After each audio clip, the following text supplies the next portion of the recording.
very warm welcome back to the channel.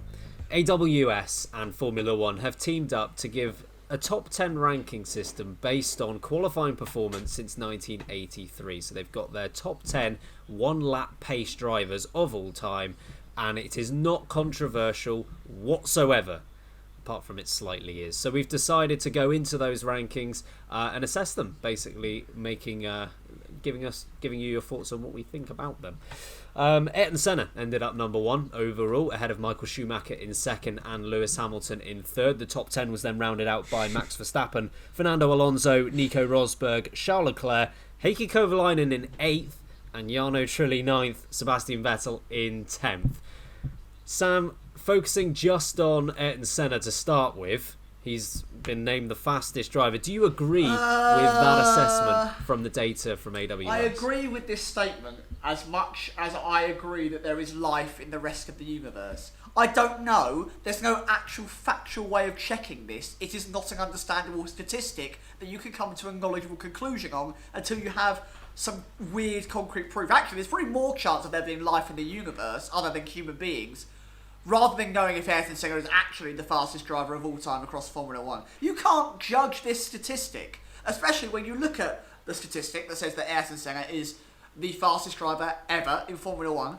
Then you look at the man who was his biggest rival across almost his entire Formula One career, who beat him more often than not. Alain Prost isn't in the top 10.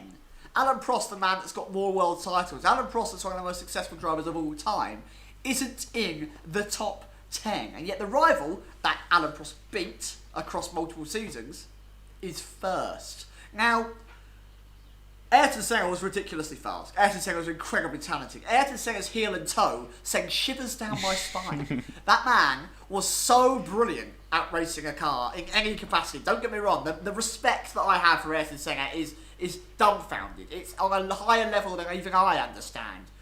But the amount of different ways that you can judge who is the fastest person in Formula One just goes on and on and on and on. Lewis Hamilton, he has the most pole positions across Formula One of all time. That theoretically puts him in the top spot. Or George Russell, who has never lost to his teammate. Well, that theoretically puts him into the top spot, because I don't know a single other driver that never lost to their teammate over the amount of races they've done.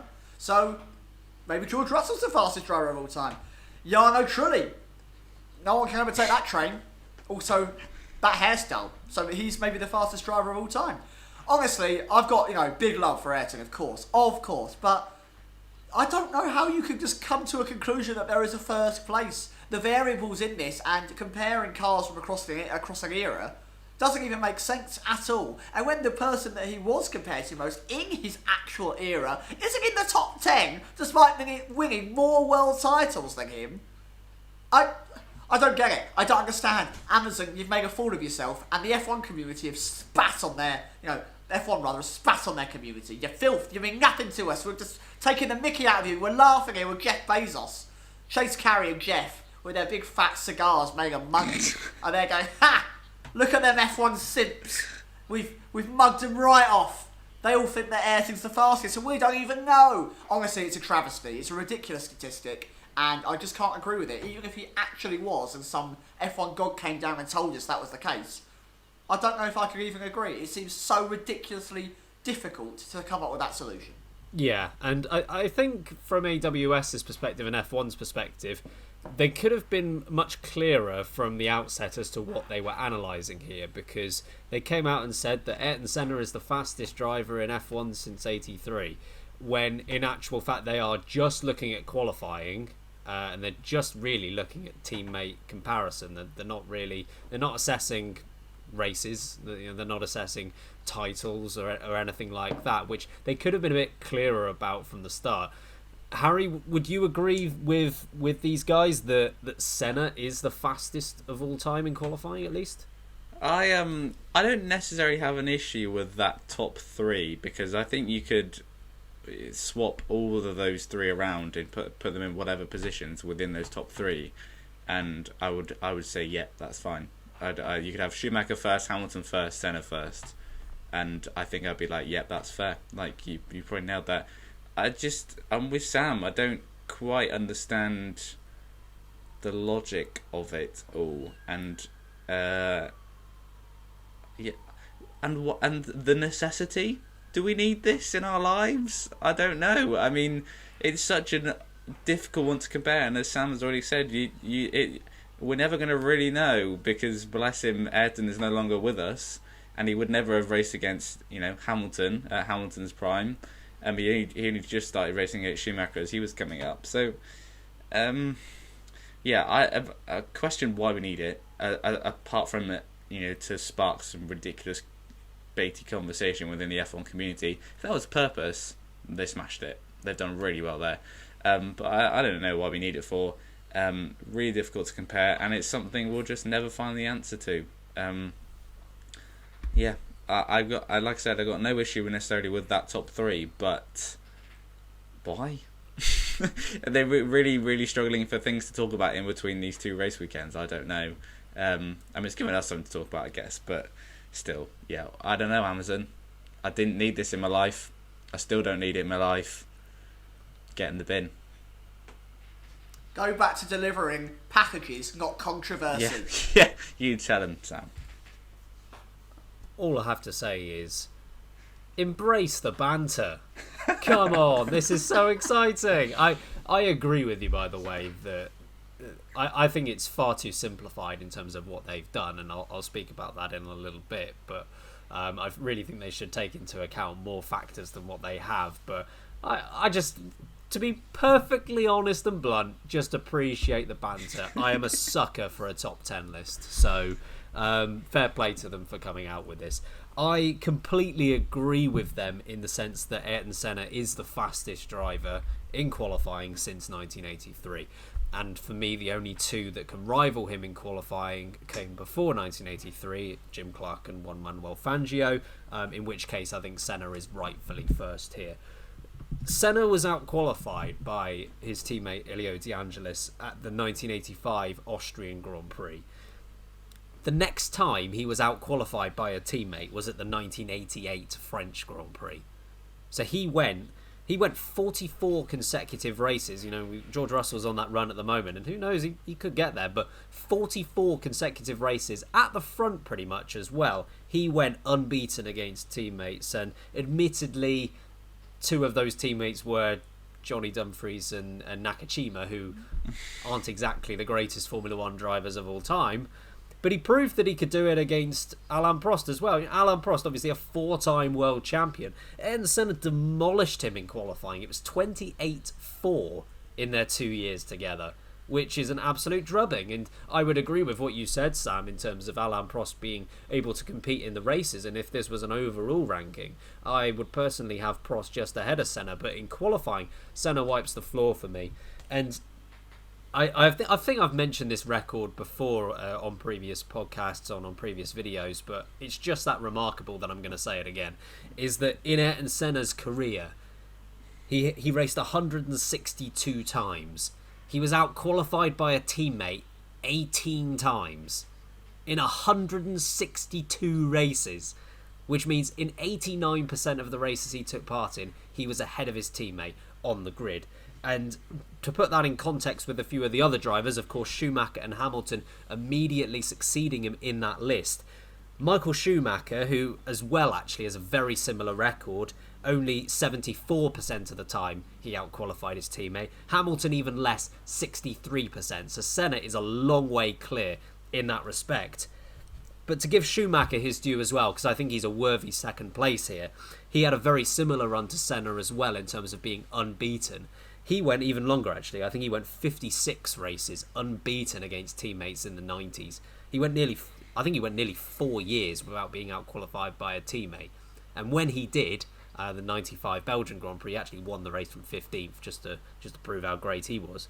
But he didn't do it against schmucks either. I mean, Brundle, Patrese, Herbert were all involved in that stint from Schumacher. So Schumacher's qualifying, he's often seen as a Sunday specialist, but that takes away from how good he was in qualifying, particularly in the 90s.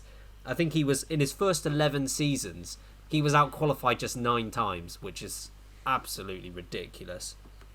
And Lewis Hamilton, who a lot of people claim is the greatest qualifier of all time, is something I debunk a lot of the time. I don't think he is. I think he's a great qualifier, but I wouldn't put him higher than 4th or 5th. his best season against a teammate where he won 75% of the races against his teammate, that was against Jenson Button in 2012, is the equivalent of Ayrton Senna's worst year in Formula 1. And he's been out-qualified 94 times in his career, which is over 5 times more than Ayrton Senna. So for me, they've got this ranking spot on in the top 3. When you look down the list, I mean, the one that stands out is Heikki Kovalainen here. What do you mean? Hang on, what do you mean that's the one that stands out? Sam, when you saw that Heikki Kovalainen was 8th, without swearing, what was your reaction?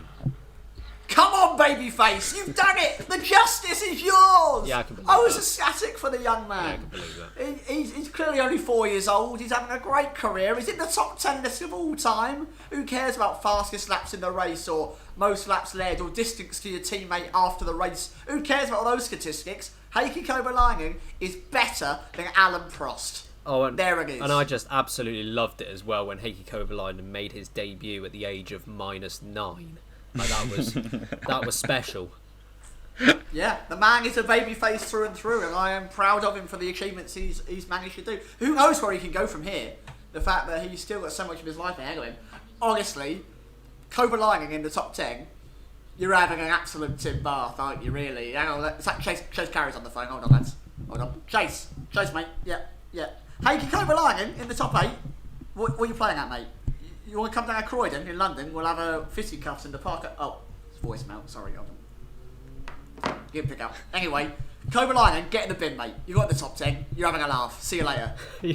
Get in the bin. You're having a laugh. See you later. The 3 components to any sign-off from a Sam argument. Harry, what did you make of Heikki Kovalainen in the top 10? I mean, you picked up on Rubens Barrichello's response. He finished 11th, actually, so just outside the top 10. Rubens mugged him off! He did. Oh, Rubens. My response was I didn't realise what a good team boss Tony Fernandez was for hiring the 8th and 9th fastest F1 driver since 1983. Who knew that? I mean, what a potent combination that team actually was, and we never knew. That car must have been really bad because they obviously didn't show their prowess then. But the dream team, 8th and 9th fastest, Heikki Kovalainen and Jarno Trulli. Unbelievable scenes. I mean, I don't know where they've plucked that from. I can't work it out. I'm trying to think if it's done on teammates. He was against Fisichella, don't know the stats on that one. Fizzy was pretty handy still though in 07. Then he was against Hamilton. I imagine Hamilton pretty out-qualified him a fair amount. Wiped the floor with him. And then who was he with after that? Jarno Trulli. So I mean that one stacks up. I think I can understand this because first of all, to speak about Jarno Trulli, and you know me, big Jarno Trulli fan. I'm going to stick up for him whenever I can, at least in terms of qualifying. And people are taking the mick out of Jarno Trulli being in the top 10. He deserves to be there. He at least deserves to be in the conversation because he is a quality driver on a Saturday. And the thing is, he stacks up very well against Fernando Alonso, who he was teammates for 2 years, Jenson Button, Ralf Schumacher, plenty of other drivers. And the only time Jarno Trulli was out-qualified by a teammate across a season was against Heikki Kovalainen in 2010. So I think I understand why Heikki Kovalainen is there, because on paper, considering how well Jarno Trulli stacked up against some very good teammates, Heikki Kovalainen beat the guy who stacks up very well against Button, Alonso and the rest. So suddenly, Heikki looks very good in comparison. The problem is it doesn't take into account, and this is one of the problems with the rankings in the first place, it doesn't take into account that Jarno Trulli in 2010 was 63 years old and way past his prime. So, oh dear. Anyway, I thought it'd be interesting to discuss it. It's just that I just love the banter. Love the banter. The banter is brilliant, but there are so many other ways to talk about how fast you are as a driver. I've mentioned a couple already. How many fastest laps do you have across your career? What's your gap to your teammate when finishing races? I mean, that's essentially what they've done here, but in qualifying. But do them all. Do them all together, and you might get some kind of actual fair result. But they've just... The amount of variables across qualifying, across people's career, is just hilarious. The amount of things that can go wrong and go right that could tip a performance. If you DNF from 4 races, but you still technically beat your teammate across a season, the gap is going to actually be massive in terms of like the tenths difference, isn't it? But if you have a perfect run, then you're going to have a brilliant score. There's so many differences that you can pick and choose from. I love it. Nice one, Amazon. You have literally prime, same day delivery, banter. Same day banter. You've got to love it. Harry, just a final word from you on this. How is the strongly worded letter to Formula One coming along from Ricardo Rosset not being involved in the top 10? Oh well, yeah, I didn't want to talk about this because it's just going to make me upset, and yeah, I don't want to talk about it, to be honest.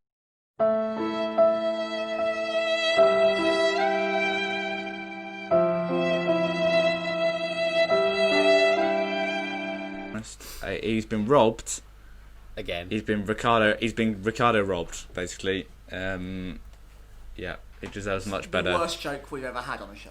I mean, but that's not true. I wouldn't even like to if there was a top 10 for worst jokes on the late breaking YouTube channel, good God. Amazon's got it. We'll get in touch to get that sorted. But until they do, Sam, if you could get us out of here. Well, folks, if you could get in contact with Amazon and look at our top 10 videos of all time, or maybe just the top worst moments of my career, there's a lot of them, then get involved in the comments. We'd love to hear from you. We're back, of course, many, many times, and we've got race week next week, so get in contact, get down in the comments. I'm doing a dance, I'm waving. In the meantime, I've been Samuel Sage. Goodbye. I've been Ben Harcoon. And I've been Harry Eads. And remember, keep breaking late.